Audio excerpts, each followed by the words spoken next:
All right, folks, look, the photo you see of Donald Trump on your screen right now is real. This is not edited. It's not AI. This was a photo taken of him at his club in Florida today, and he just looks like crap. And I think the stress of his administration crumbling before our very eyes is getting to him. Not only is he declining, and we're seeing that every day, but this explosive story surrounding his possible war crimes and the war crimes of Pete Hegseth just got even worse for his administration. We're going to cover all of that and more in this video. Before I do any of that, make sure to subscribe down below, drop a like on the video, comment, let me know what you think about the story. Let me know how your day is going. I hope your holiday weekend with Thanksgiving was wonderful and you were able to relax, because I know there's so much crap going on in the world. But without further ado, let's dive in. So this is Tim Miller from the Bulwark podcast. You may know him if you listen to like political podcasts and whatnot. He's great.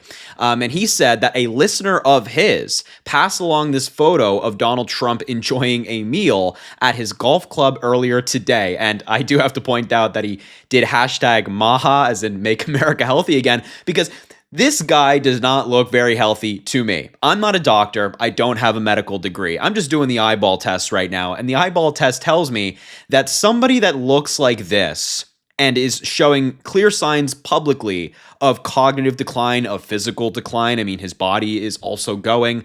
Doesn't look very healthy to me. Let's just look at the zoom in version.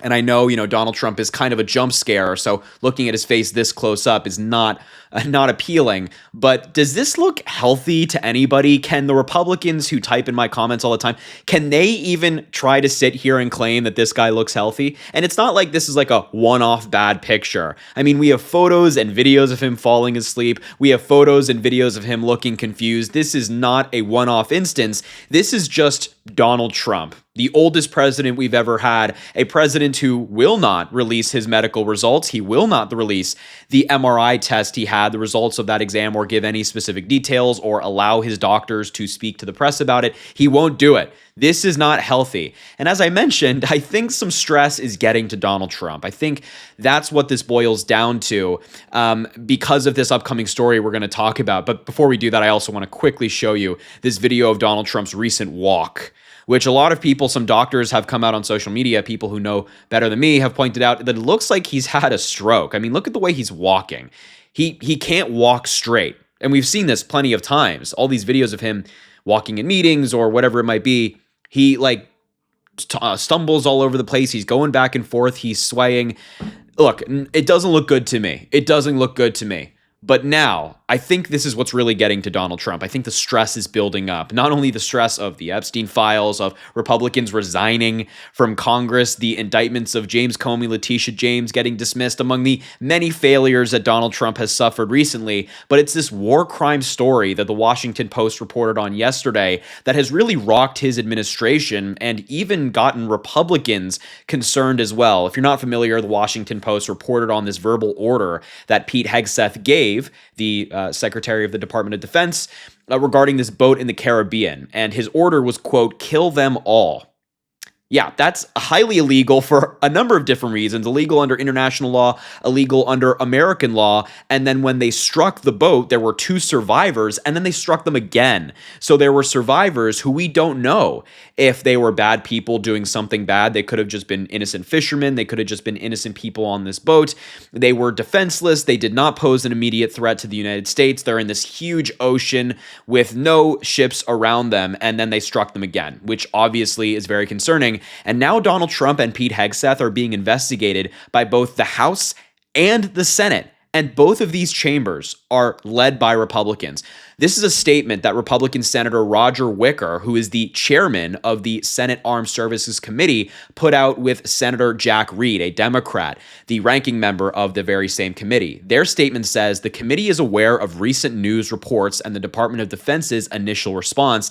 And I love how they're saying the Department of Defense, not the Department of War, which Donald Trump had renamed it in quotations, regarding alleged follow-on strikes on suspected narcotics vessels in the Southcom area of responsibility.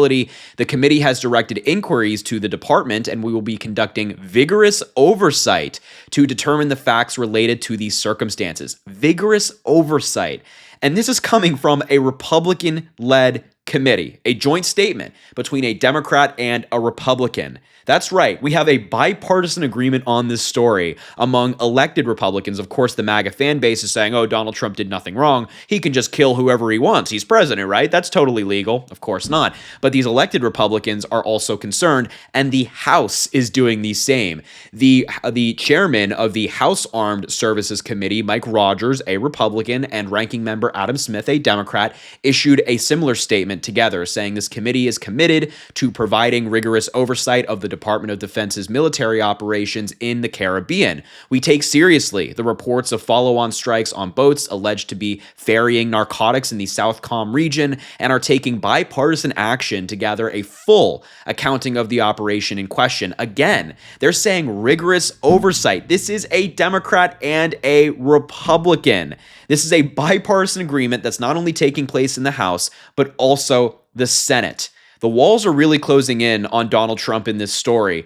He was hoping that Republicans would just stand by him, defend his ability to, in his mind, just kill anybody he wants. He sees somebody, he's allowed to take them out, and his claim is, well, I'm president, I can do it, right? That's what Donald Trump thinks. It hasn't gone that way. And on top of this, to make things even worse for Donald Trump, a group of former military lawyers put out a joint statement today making the case for Donald Trump and Pete Hegseth to not only be investigated for war crimes and murder, but held accountable for these things. In this statement they wrote, the former JAGS working group unanimously considers both the giving and the execution of these orders, if true, to constitute war crimes, murder, or both. This statement is scathing for Donald Trump.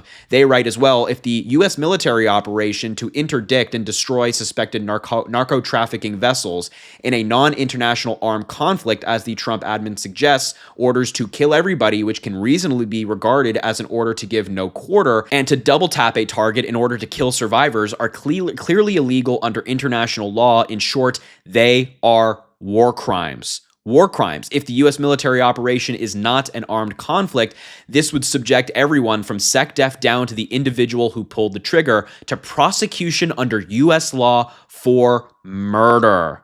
They are, they are not messing around here. They write how their actions likely violate the Second Geneva Convention because people that are wounded, sick, or shipwrecked and persons and members of, quote, crews of the Merchant Marine are considered protected persons under Articles 12 and 13, respectively, of the Second Geneva Convention. They even write how in the Hague Convention that orders to, quote, kill them all are also illegal.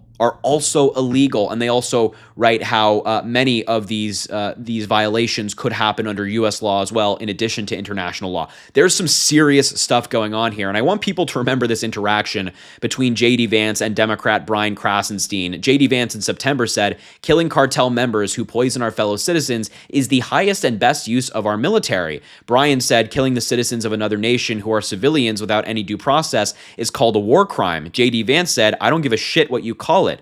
Maybe J.D. Vance cares now because his administration is subjected to criminal liability for this. There will be an investigation, as we saw, and there will be some consequence. So look, I just had to break down the story on the possible war crimes that Donald Trump committed, but also this photo of him just looking absolutely awful. I mean, it's tough to look at. Anyway, look, I will leave the video there. Thank you so much for watching. Make sure to subscribe down below. Drop a like on the video. Again, let me know what you think about this story. I'm always excited to hear from you folks on this stuff.